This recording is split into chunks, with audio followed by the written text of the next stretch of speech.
Hey guys, Bryce here, back again with another review. And yes, it's going to be unscripted again because that's easier. And I've got exams at the moment, so I'm not going to put that much effort into this. But it's still going to be quality content because I have a lot to say about Dune. And by a lot, I mean not a lot because I don't want this video to be too long, but a lot more than I think I had to say on No Time to Die. And a lot more than I think I had to say on Venom because I didn't do a Venom video. I was going to do a Venom video, I watched Venom, or Let There Be Carnage, yeah, Venom, and I came out the cinema and I was like, I don't know how to review that movie because I can do like, you know, a one sentence review of, that was alright, but to stretch it out to a whole video, it just wouldn't be anything special, or no, it doesn't have to be special, you know what I mean, like, I didn't have enough to say on it because it was so just okay, it was kind of just like, alright. So, just to have a quick little Venom review for those of you that were insanely excited to see what I had to say about, you know, the movie. It was fun. It was kind of cool, I guess. It was better than the first one, a lot better than the first one. And by a lot better, I mean it just had its own identity. But enough about Venom, because this video is not about Venom. It's about Dune. Now first off, just to preface before I get into the actual review portion, I just want to say that I haven't read the original novel and I haven't watched the other film adaptation by David Lynch, so this was my first experience with anything Dune. I'd heard of it before, kind of, but I think that was only when, you know, they announced that they were doing a film with like Timothy Chalamet, not Chalamet, I can't get that guy's name right, it's just such a weird name. I don't know if that's offensive, anyway. That's when I learnt about Dune and I learnt more about it, and when I say more, like just a bit, like I learnt it was about space politics and sandworms or something. I was kind of confused about what it was about, but I thought maybe it'll be good. It's got a good director. I like some of his films. I like Prisoners. That's the only one I had watched, and recently I watched Sicario. I need to watch more of his films. I was going to watch Blade Runner 2049. No, I went, you haven't watched the original? Watch the original. Have I watched either since? No. So I need to do that. But,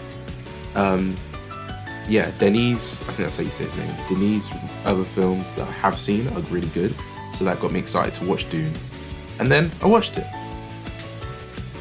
I watched it like 2 weeks ago now, but I lost my voice the day after, so I couldn't record.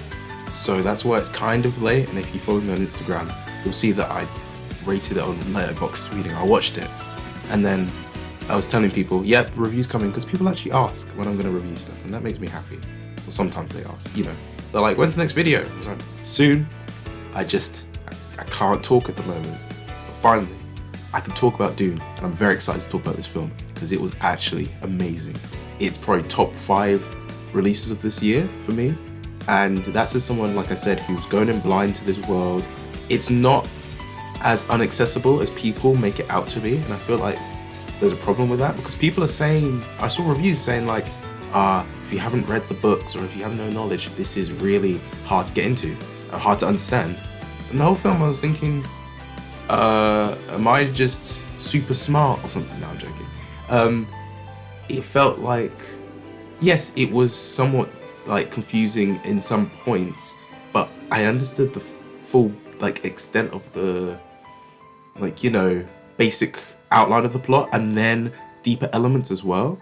It didn't feel like they were just appealing to book fans. It felt like a film that anyone can enjoy, but then I guess pre-existing fans of Dune can get more context from certain things, you know. But it didn't feel like me or other people who haven't experienced that world before couldn't get into it. Because when I say this film is immersive, it's like probably one of the most immersive worlds I've seen since Star Wars or Lord of the Rings or Harry Potter. It's like, it's really good. It's very fantastic, not fantastical, but not realistic. There's humans, but they're so far from what we perceive as humans that they seem kind of alien, and I really like that. And that's to do with themes of, you know, just like how far can humanity go, and you know, stuff like that. But it still feels lived in, and I felt like I could get into this world even though I don't exist in it, and it's very far-fetched from my reality. And I think that's down to just the great world building and the time it takes to explain the world. And it's not too like heavy-handed on all the exposition where it's like, okay, we get it, you're spoon-feeding us all this information. It felt very good and well spaced out and well done and natural. It felt like we were actually learning these things in a way that Paul, the main character, was learning them, or just, coming out with them, or other characters were saying them. It felt natural, and I really liked that, because there needed to be a lot of exposition to understand stuff later on in the film. And I guess for part 2, because yes, this is a part 1 kind of movie, and it feels very much like that. And I see people complain about how it kind of ends on just like a leading into kind of, it's like a setup. Some people have said, oh, it's 3 hours of setup and that's it. And I don't get that, because it's really well, it like establishes these characters in a really well done way. Because you need to understand the characters, their motivations, the world they're living in, all the politics and like the houses, where they stand, all the groups, the races, before you get into these bigger conflicts, I'm guessing, that are going to be in part 2.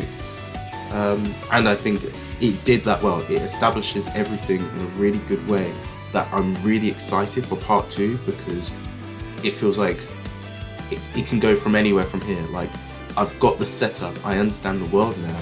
Now just do whatever you want. Just take me to those next lengths, because I understand the world now. I can run along with it. Whereas if they try doing part 1 and part 2, because the book's split into part 1 and part 2, if you didn't know, which I didn't know until I figured it out, because it was like people were saying, this covers part 1 of the book, so I figured, oh, okay. But if they try doing part 1 and part 2, I'm assuming it would either have to be an insanely long movie, which I guess you could do, but that's not like the best idea, but or it would be too packed in. Lots of stuff that fans want from the books would probably be lost, or if they want to try and include them, it wouldn't be as fleshed out. I can't even imagine if it had the same runtime and they tried fitting in a whole half of a story in there. It felt like it was long enough, and it was very long, because it needed to just flesh out everything, and it did it really well. If they had to cut down on it, I don't think it would be as good at all, because none of the immersion wouldn't be there, because these long sequences, these long plot threads, just, it's long, but I like long. Like long movies, because they just get you really invested in these characters, the world, instead of just kind of rushing it all in a 3 hour, because 3 hours is still long, obviously, but rushing everything into that packed in space. You can just breathe, and you have the time to just do lots of stuff in depth, and it's dense, but I don't think it was too dense. It's dense in a good way. There's a lot of good stuff. Speaking of the good stuff, the cinematography in this film is like astounding. I love just all the wide shots to show you these like large deserts, and the sand it's like a sea, and I love that, because the sand is almost like the sea, the way it moves and the way the sandworms and the people and like the vehicles are in it. It literally looks like the sea at some point, and I'm pretty sure it's supposed to. But anyway, these like wide shots and like really extreme long shots, to get these landscapes in, so then how big the creatures, the sandworms, are, because of the way it's shot, which is really smart. But then also, it just allows for this visual spectacle, because it's so big, and especially on IMAX. IMAX theater, I feel like, is like the best way to see this, in IMAX theater. But anyway, but you can view it anywhere. I'm not going to be like a snob and be like, oh, you can't watch this on the TV, because like I don't really care, as long as you watch the movie, because it's incredible. But anyway, cinematography is really good. The sound design's amazing. The sound design of like the creatures, the world, it feels like I said, immersive.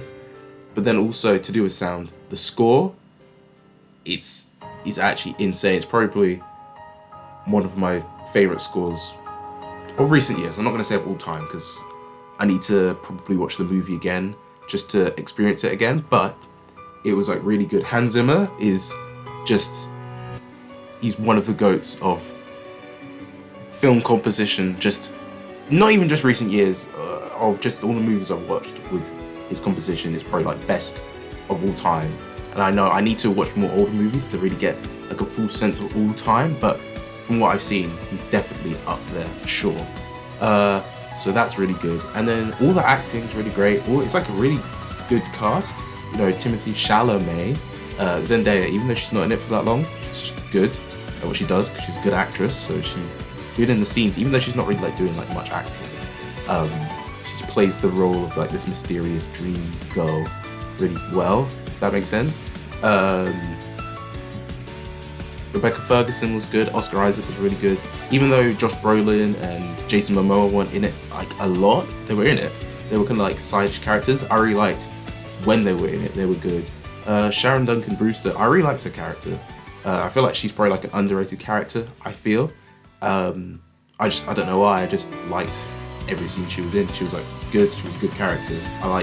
She was kind of mysterious, but then not too mysterious where you feel like you just don't know anything about this character. You can't get attached. Like it was just a good balance of mysterious person who actually lives on this planet and has lived here and knows more than this royal family. But then also she doesn't feel like she's kind of just outside the realms of being like a relatable character who you can actually get attached to, like I said. I feel like some people complain about the fact that there's not a lot of action, even though there's a decent amount of action, and the action is decent. I like it. I don't really care because not every movie needs to have action, and apparently part 2 is going to have a lot more action. But even then, I don't really mind if a film doesn't have a lot of action because it's not why I go to see a film. I go to see a film for, or most films for, you know, good characters, good writing, cinematography, you know, all the other things. And then action depends what it is. If it's like literally an action movie, then the action, obviously, I would want to be good and have a lot of it. But this isn't an action movie, so I'm not going to be expecting either the best action or a lot of it. But then the action, if it's good, like it is just a bonus. I don't think I've got much more to say other than it's a really good movie. I know I'm a bit late because I feel like the craze has died down a bit, but who cares? I'm still going to talk about it, and I think this is a lot less messy of a video than the No Time to Die video, and I don't know why. I just feel like maybe it's because, actually no, I do know why. I think it's because I have a lot more to say on this. Even though I like No Time to Die, this feels like I can say a lot more, even off the top of my head.